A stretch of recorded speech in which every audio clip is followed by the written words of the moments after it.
दोस्तों आज हमारे टीजीवी हिंदी वर्चुअल स्टूडियो में मेरे साथ जुड़ी हुआ है गीता बोरा जी।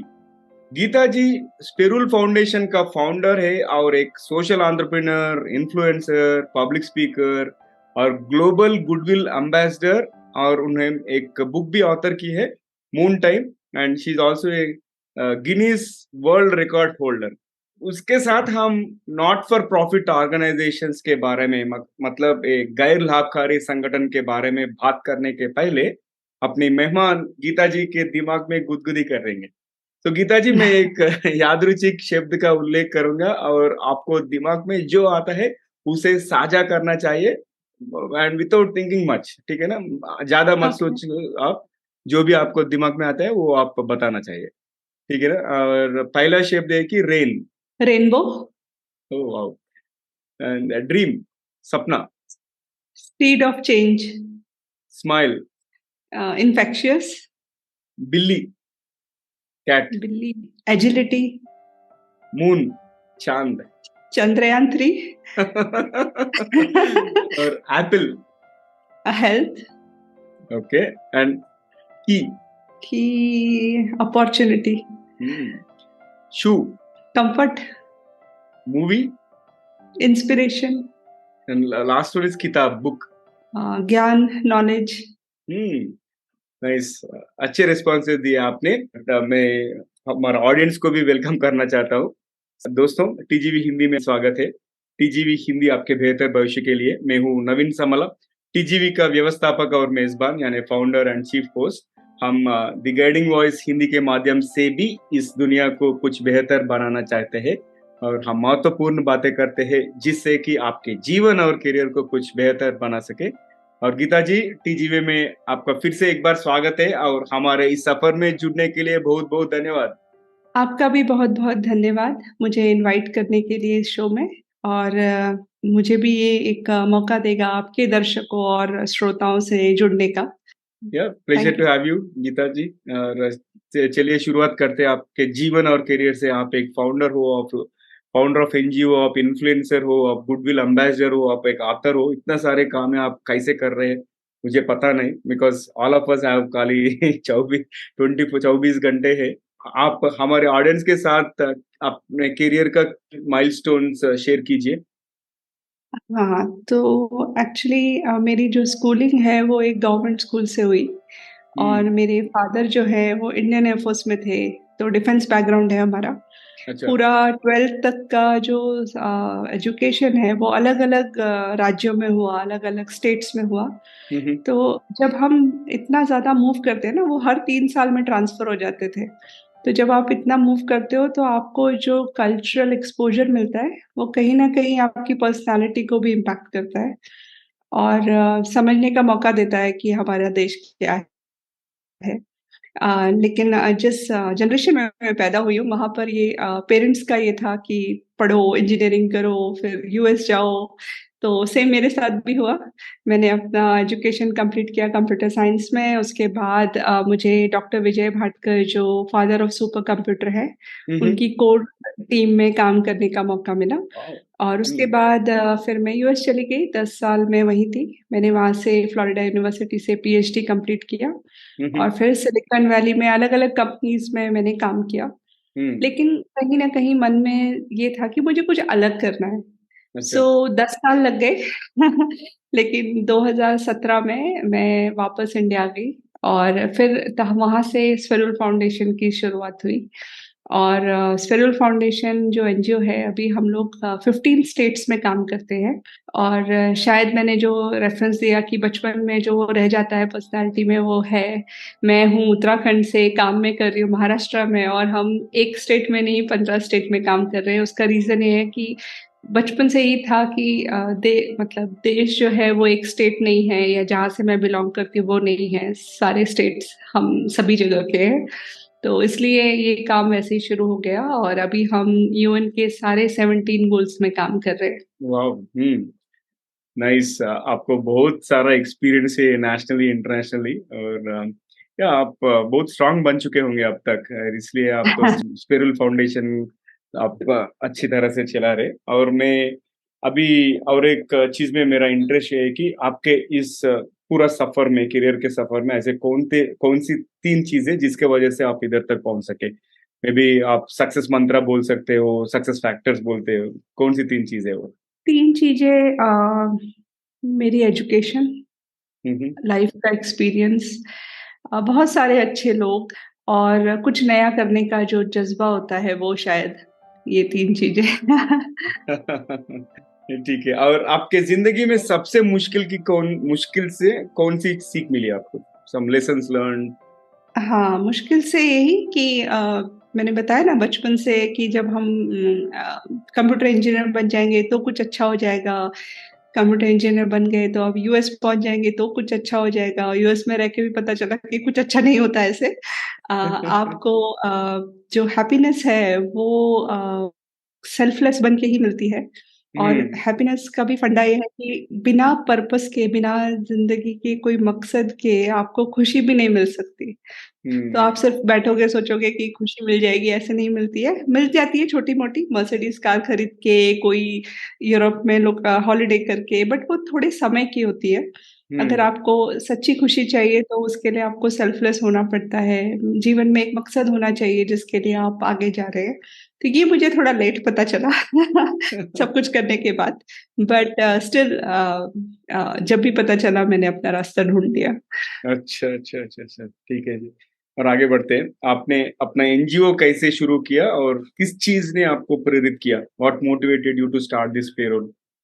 मेरा ऑलमोस्ट 12 साल का एक्सपीरियंस तो आईटी में ही है। लेकिन एनजीओ का मुझे कुछ भी नहीं पता था और एनजीओ एक अलग इंडस्ट्री है। उसकी नॉलेज होना भी बहुत ज़रूरी है, लेकिन ज़ीरो से शुरू किया और कहते हैं कि इंजीनियर्स जो होते हैं वो सब जगह फिट हो जाते हैं, तो शायद वही हुआ होगा। हुँ, हुँ, लेकिन एक मतलब ऐसे तो बहुत सारे इंसिडेंसेस हुए जिसकी वज़ह से मुझे लगता था सोशल वर्क करना चाहिए मुझे। लेकिन लास्ट इंसिडेंट जो मुझे याद है जिसने मुझे बहुत ज़्यादा मूव किया वो ये था कि मेरी एक फ्रेंड थी जो मेरे साथ मतलब हमने ऑलमोस्ट स्कूलिंग साथ में किया है पूरा। तो वो जो थी वो हमेशा फर्स्ट आती थी क्लास में हुँ, हुँ। एंड उसका मतलब हर चीज़ में मतलब स्पोर्ट्स हो, एक्स्ट्रा करिकुलर हो, she was like and 12th में वो डिस्ट्रिक्ट टॉपर थी। उसके बाद फिर वो ज़माना सोशल मीडिया का नहीं था तो हमारा कनेक्ट टूट गया एक-दूसरे से। लास्ट मैंने उसको देखा था 2015 में हुँ, और वो हुँ। भी कोइंसिडेंस ऐसा था कि मैं एक ग्रोसरी शॉप में गई थी और वहाँ पे मेरी नज़र पड़ी एक सेल्स गर्ल पे, जो वो सामान पैक कर रही थी एंड आई अच्छा, जस्ट रियलाइज़ कि ये तो वही लड़की है और मुझे ऐसे मतलब वो शॉक हो जाता है ना हाँ। कि मैं एक एकदम एवरेज बच्चा होता है ना, पढ़ने में ज़्यादा कुछ नहीं, ठीक-ठीक पास हो रहे हैं वैसे and she was a topper. Hmm, just hmm. ये था कि मेरे पेरेंट्स को था कि मुझे कुछ करना चाहिए, उन्होंने मुझे सपोर्ट किया। अच्छा। तो बाद में मुझे रियलाइज़ हुआ कि मुझे कुछ करना चाहिए, मेरे पेरेंट्स इतना सपोर्ट कर रहे हैं। लेकिन उसके साथ उसके फादर थोड़े रिग्रेसिव थिंकर थे, उन्होंने 12th के बाद ही उसकी शादी कर दी। और हस्बैंड जो था वो अल्कोहलिक था, फिर 2 बच्चे, तो वो उनके लिए मतलब 12th के बाद फिर कुछ नहीं हो सकता, मतलब एजुकेशन छूट गई तो वो कुछ नहीं कर पाई। तो ऐसी वो एक ही लड़की नहीं है, पता नहीं कितनी लड़कियाँ हैं हमारे देश में जो अपने फैमिली के रॉन्ग डिसीज़न की वजह से उनका करियर कहीं नहीं पहुँच पाता। तो वो एक इंसिडेंट था जहाँ मुझे लगा कि नहीं मुझे ऐसे सभी लोगों के लिए काम करना है। यूएस में डॉलर कमा के भी कुछ नहीं होने वाला। तो जो मैं खुशी ढूँढ रही थी मुझे इस काम में मिल गई। अच्छा, अच्छा, अच्छा। और आपके एनजीओ को फंडिंग कैसा मिलता है? एक एनजीओ रन करना बोलो तो उतना आसान नहीं है, उसके लिए बहुत ऑपरेशनल एक्सपेंसेस रहते हैं, सब कुछ हुँ। रिसोर्सेज़ मैनेज करना है ना? आप इनिशियली थोड़ा इन्वेस्ट करें, बाद में फंडिंग अलग-अलग सोर्सेज़ से लाएँ, नहीं तो वो फंडिंग का जर्नी के बारे में साझा कीजिए।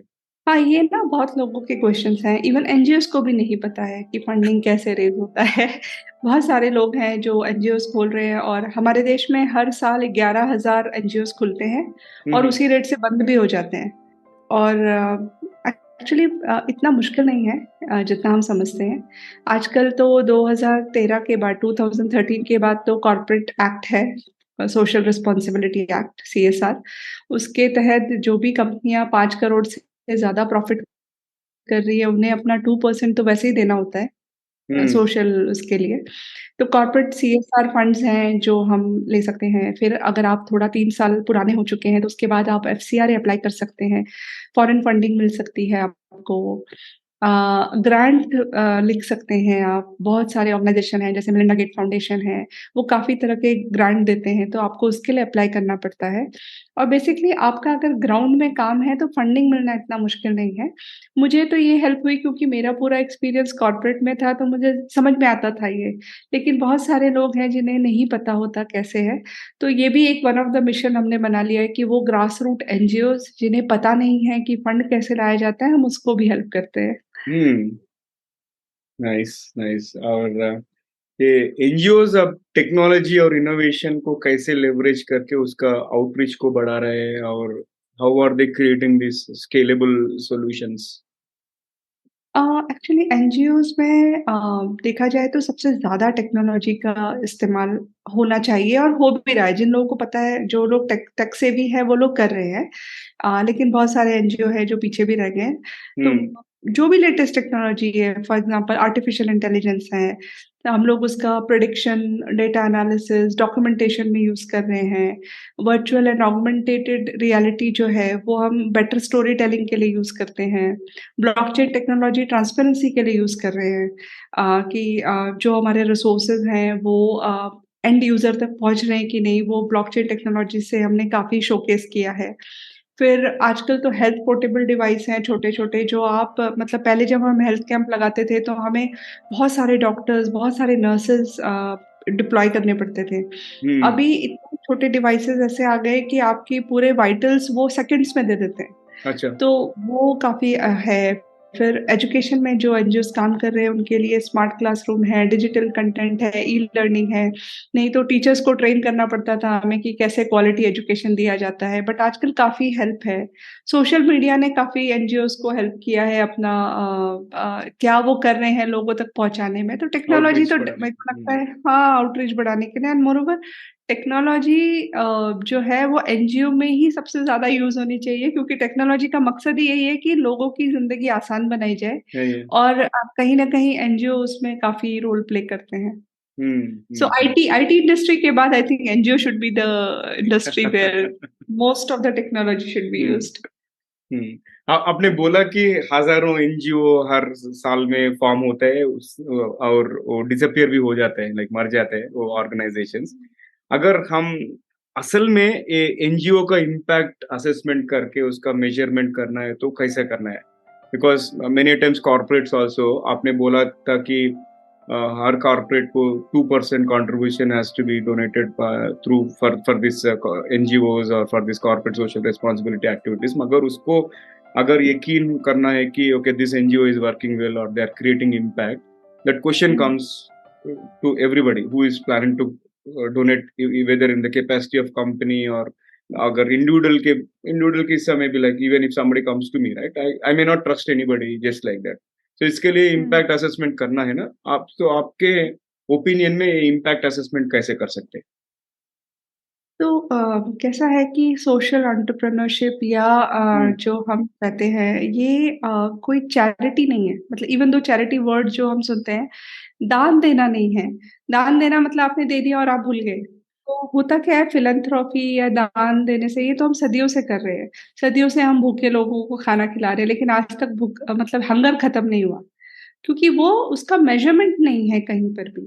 तो सोशल एंटरप्रेन्योरशिप जब हम बोलते हैं इसका मीनिंग ये है कि आप हर चीज़ जो आप कर रहे हो उसको एक प्रोजेक्ट में कन्वर्ट करो अच्छा। और उस प्रोजेक्ट का गोल एंड ऑब्जेक्टिव सेट होना चाहिए। हुँ, तो जब आपने वो प्रोजेक्ट शुरू किया, शुरू करने से पहले ही आपने सेट कर लिया कि ठीक है, हम 1000 बच्चों तक पहुँचेंगे और हमारा गोल XYZ है।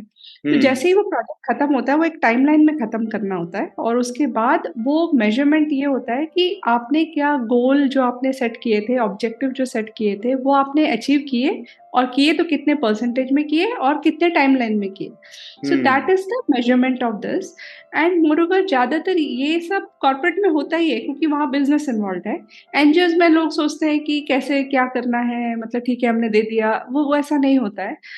तो जैसे एजुकेशन प्रोजेक्ट का मैं एग्ज़ाम्पल दूँ, अगर आप 1000 बच्चों को पढ़ा रहे हैं, तो उनका मेजरमेंट ऐसा होगा कि अच्छा आपके प्रोजेक्ट करने के बाद उनका एकेडमिक परफॉर्मेंस पहले कैसा था, अभी कैसा है?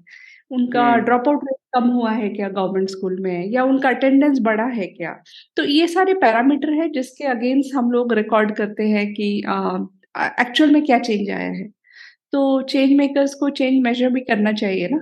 सही है। नहीं, वो कितना इम्पैक्ट कर रहे हो, उसका ट्रांसपेरेंसी दिए तो, और बाकी के सब लोग भी कंट्रीब्यूट करने के लिए कदम यस, लेते हैं, राइट? Yes, yes. और आप एक चीज बताए कि not for profit is not always about donating money, right? And sometimes they are also working on social impact projects and they are nowadays being regarded as social entrepreneurs.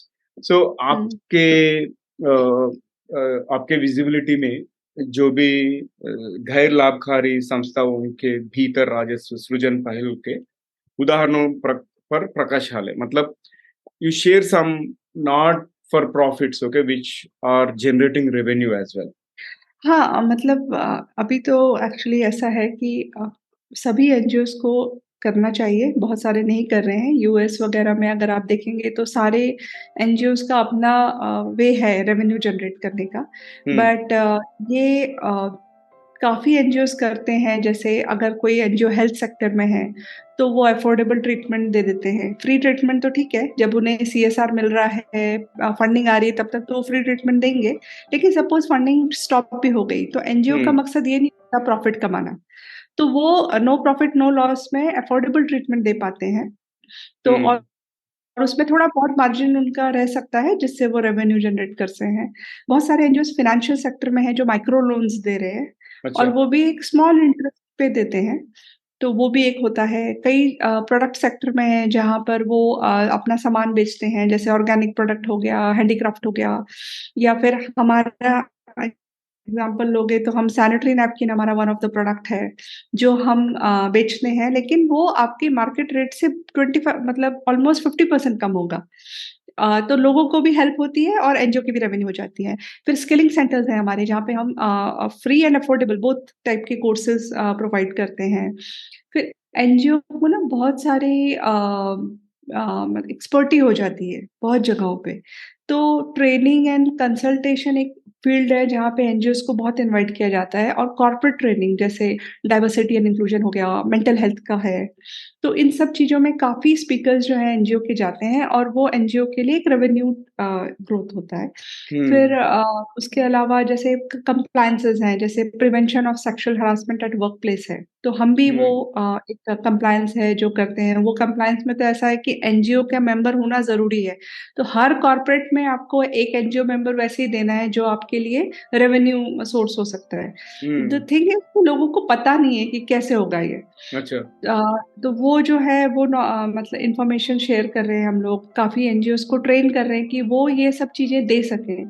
फिर publications तो पुराना revenue method है जहाँ पे research reports जो होती हैं NGO की, या बुक्स पब्लिश करना, तो इस तरीके से भी लोग रेवेन्यू ग्रो कर लेते हैं। हम्म। और आजकल लिंक्डइन में देखे तो बहुत सारा सोशल एंटरप्रेन्योर्स बढ़ के जा रहे हैं। जी, जी, जी। अगर हम हाँ। युवाओं को इस फील्ड में एंकरेज करना हो बोले तो, लाइक, पहला मेरा क्वेश्चन ये है कि why should more youth opt for this sector, and other than that ये एनजीओ सेक्टर में चुनौतियां रहते हैं ना, उसको ये हुँ, युवाओं कैसे सॉल्व कर सकते हैं?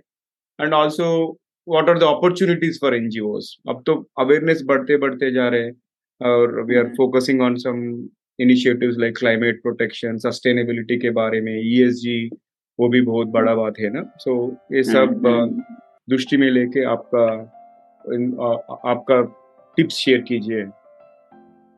सो एनजीओज़ के लिए जो बड़ी चुनौतियाँ हैं वो ये हैं कि प्रॉब्लम्स जो हैं वर्ल्ड की वो बहुत कॉम्प्लेक्स होती जा रही है। जैसे हमने पैंडेमिक देखा, और ये हम्म। ऐसा नहीं है कि कोविड अकेला आया और चला गया, आगे भी फ्यूचर में हम पैंडेमिक पैंडेमिक देखने वाले हैं। फिर क्लाइमेट चेंज है, कॉन्फ्लिक्ट जो हो रहे हैं अभी हम रशिया और यूक्रेन के बीच में देख रहे हैं। पहले हम एक ज़माना था जब लोग सोचते थे अब ऐसी लड़ाइयाँ नहीं होंगी कभी, लेकिन अभी हम देख रहे हैं कि फिज़िकल वॉर्स भी हो रहे हैं। फिर टेक्नोलॉजी एडवांसमेंट जैसे कि वो एक एडवांटेज भी है और वो एक डिसएडवांटेज इस तरह से हो रहा है क्योंकि एनजीओ सेक्टर में टेक्नोलॉजी से भी लोग आते नहीं हैं। तो उन्हें क्या चेंज हो रहा है उन्हें समझ में नहीं आता और वो बहुत पीछे रह जा रहे हैं। तो वो एक प्रॉब्लम है। लेकिन अगर आप ये देखेंगे कि टेक्नोलॉजी अपने आप में हेल्प भी कर रहा है जैसे मैंने आपको बताया और हम्म अभी तो काफ़ी इन्वेस्टमेंट आ रहा है। इम्पैक्ट इन्वेस्टमेंट बोलते हैं कि हम्म जो इन्वेस्टर्स हैं वो सोशल एंटरप्राइजेज़ में इन्वेस्ट कर रहे हैं और लोगों में ग्लोबल अवेयरनेस भी बहुत बढ़ी है कि पहले लोगों को पता नहीं था। अभी जनरली लोगों को ग्लोबल इश्यूज़ पता है और अगर आप उस कोई भी इश्यू को अगर आप उस पे काम कर रहे हैं तो आपको बहुत ज़्यादा सपोर्ट मिल जाता है। और यूथ का भी ऐसा है कि मेरे टाइम पे एटलीस्ट अगर हमें एनजीओ में जाना है तो आप फाइनेंशियली स्टेबल होने चाहिए पहला। इसीलिए मैं शायद यूएस भी गई क्योंकि मुझे ऐसा लगता था कि मैं जल्दी यूएस जाके फाइनेंशियली स्टेबल हो जाऊँगी और मैं अपना एनजीओ स्टार्ट कर पाऊँगी। लेकिन उस टाइम पे कोई सैलरीज़ नहीं होती थी एनजीओ में काम करने की।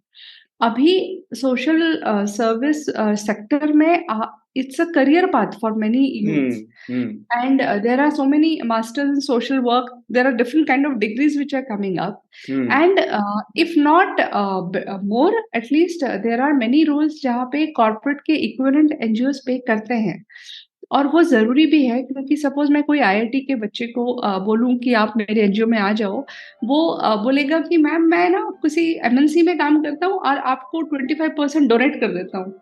बट वो उसका डोनेशन हर चीज़ का आंसर पैसा भी नहीं होता। राइट जो राइट वो सही है जो उसका टैलेंट है वो उसका पैसा नहीं दे पाएगा हमें। हम्म तो ये एक अच्छी चीज़ हो रही है कि कॉर्पोरेट सोशल रिस्पॉन्सिबिलिटी की वजह से हम सैलरीज़ जो हैं, कॉर्पोरेट भी वो चीज़ समझते हैं कि कोई भी काम आपको जब तक आप अकाउंटेबल नहीं करोगे लोगों को, जब तक आप उन्हें पे नहीं करोगे, तो वो सीरियसली नहीं हो सकता। वॉलंटियरिंग सही से इवेंट हो सकते हैं, आप गिनेस वर्ल्ड हम्म रिकॉर्ड बना सकते हो, लेकिन जो रोज़-रोज़ का काम करना है, वो नहीं हो सकता। तो ये हम्म एक अच्छी चीज़ हुई है कि एनजीओज़ में काफ़ी अच्छे स्केल हुए हैं, मतलब सैलरी स्ट्रक्चर डिफाइंड है। तो काफ़ी अच्छे यूथ्स आ भी रहे हैं और जो यूथ नहीं भी मतलब फुल टाइम ये नहीं भी करना चाहते, तो भी एनजीओ में काम करना ज़रूरी है। उसका रीज़न भी है कि आप देख लीजिए आईआईटी, आईआईएम्स कोई भी बड़े इंस्टीट्यूट सब में एनजीओ इंटर्नशिप कंपल्सरी हो गई है। सो हम्म यूएस में पहले से ही थी, अब इंडिया में भी हो गई है। तो हम्म यूथ्स के लिए तो ये है कि वो लोग अगर मतलब इंटर्नशिप जो लोग कर रहे हैं, उनके लिए बेनिफिशियल इस तरह से है कि वो लीडरशिप स्किल सीख रहे हैं, टीम वर्क सीख रहे हैं और आगे फ्यूचर में ये सब चीज़ें उनको कहीं न कहीं हेल्प करने वाली है। हम्म सही है हुँ। और बहुत शानदार बातचीत हो गए अब तक आप एनजीओ के बारे में बहुत सारे बैकग्राउंड इंफॉर्मेशन दिए और आउटलुक भी दे चुके हैं और समय आ चुका है हम इस एपिसोड में थोड़ा मसाला ऐड करने का और कुछ एक्साइटमेंट ऐड करेंगे एपिसोड में मैं दूसरा रैपिड फायर राउंड खोलना चाहता हूँ अगर आप कंसेंट दिए तो shall okay, we get started sure. Okay perfect okay so ये पहला सवाल है कि यदि आपके पास कहीं भी एक विशाल बिलबोर्ड हो सकता है जिस पर कुछ भी हो तो वो क्या कहेगा be the hero of your story. Super be the hero of your story ठीक है आगे बढ़ते हैं अगर आपको कभी कोई कार्टून कैरेक्टर बनना पड़े तो आप क्या बनना पसंद करोगे सुपरमैन और सुपर वुमन, उसका रीज़न भी दे देती हूँ मैं जल्दी से। मैं तो मानती हूँ कि जो एनजीओ और सोशल एक्टिविस्ट हैं, वो ऑलरेडी सुपरमैन हैं, क्योंकि हम्म सुपरमैन की क्वालिटी क्या होते हैं, वो ये होते हैं कि वो एक मिशन पे होते हैं, डेफ़िनिटली हम्म और उन्हें ये भी पता होता है कि वो मिशन करना कैसे है। तो हम्म जो चेंज मेकर्स हैं, वो भी मिशन पे हैं और उनको भी पता है कि वो चेंज आएगा कैसे। नाइस नाइस अगर आपको एक दिन के लिए नियंता बन के ऐसे नियम बनाने का मौका मिले जो सबको मानना पड़ेगा तो आप क्या नियम बनाओगे गीता मैं बोलूँगी कि एक दिन के लिए सब सेल्फलेस हो जाओ, दूसरों की हेल्प करो हम्म और किसी भी तरीके से आप जैसे कर सकते हो हम्म और एक दिन के वो सेल्फलेस हो जाने से बहुत बड़ा चेंज हो जाएगा क्योंकि जब नेक्स्ट डे होगा तो दुनिया बदल चुकी होगी। हम्म नाइस नाइस और दूसरा सवाल ये है कि अगर आपको किसी फिल्म के रीमेक में हीरोइन बनने का मौका मिले तो आप कौन सा फिल्म करना चाहोगे? हीरोइन का तो पता नहीं, लेकिन परस्यूट ऑफ हैप्पीनेस मेरी फेवरेट फ़िल्म है। हाँ। उसमें मुझे विल स्मिथ का हीरोइन वाला रोल दे दिया तो चलेगा। फेमिनिन वर्शन कर सकते हैं हाँ, ना? हाँ, हीरोइन वर्ज़न फेमिनिन कर वर्शन हाँ, सकते हैं। सही है। या इवन मुझे भी अच्छा लगा वो movie and that too I yes, watched very recently after my one of my mentors told me this is a must watch करके एक दिन येस, अ, येस, मैं मुझे टाइम भी। लेके मैं फाइनली मैं देख लिया। ठीक है। Good, good. दूसरा सवाल है कि अगर आपको कोई एक ही डिश पूरी ज़िंदगी खानी पड़े तो वो क्या होगी? दाल-चावल? हुँ। ठीक है, लास्ट आखिरी सवाल। ऐसी कौन-सी आधुनिक यंत्र माने फैंटेसी गैजेट है जो आपको इन्वेंट करना चाहोगे, नहीं तो देखना चाहोगे आप? एक आर्टिफ़िशियल इंटेलिजेंस डिवाइस जो शायद सारी दुनिया की प्रॉब्लम सॉल्व कर दे। हुँ, हुँ। ओके एंड अच्छा लगा और मेनस्ट्रीम को जाएँगे और आखिरी सवाल है एपिसोड का, अगर अभी उभरते हुए युवा है, उनको आप ऐसा क्या सलाह देना चाहेंगे? उनको मैं यही बोलना चाहूँगी कि आप एक ऐसे समय में रह रहे हैं, हुँ, जहाँ पे सब कुछ सुविधाएँ हैं। आपसे पहले की जो जनरेशन थी, उनको इतनी सुविधाएँ नहीं थी। लेकिन आपको क्या करना है कि आपको अपनी मेंटल हेल्थ और फिज़िकल हेल्थ, ये 2 चीज़ों पे ध्यान देना है, क्योंकि ये दोनों रहा तभी आप कुछ अचीव कर सकते हो। हुँ, और जो लोग भी आपको ये कहते हैं कि ड्रीम्स जो है वो पूरे नहीं होते, सपने पूरे नहीं होते, तो वो झूठ बोल रहे हैं, क्योंकि उन्होंने अपने सपनों में काम ही नहीं किया है, उस पे काम भी करना पड़ता है। तो सपने वो होते हैं जो आप खुली आँखों से देखते हो, और जो सपने आप खुली आँखों से देखते हो और जिन सपनों के लिए आप काम करते हो, वो सच में पूरे होते हैं। मेरे 2 हुँ। हैं। सही है। True dreams will never let you sleep करके मैं भी एक कोट बनाया है, इंस्पायर्ड बाय डॉक्टर अच्छा, एपीजे अब्दुल कलाम। उन्हें भी बोलते हैं ना, सपने नींद में नहीं देखते यस, मगर हम डे टाइम पे देखते हैं, खुली देखो आँखों से खुली देखते हैं। आँखों से हाँ, देखते हैं। Nice, yes. अच्छा लगा। और आपको कैसे लगा टीजीवी हिंदी में आपका इंटरव्यू एक्सपीरियंस? काफ़ी अच्छा एक्सपीरियंस था, और आपके जो क्वेश्चन्स हैं वो काफ़ी रिसर्च बेस्ड हैं।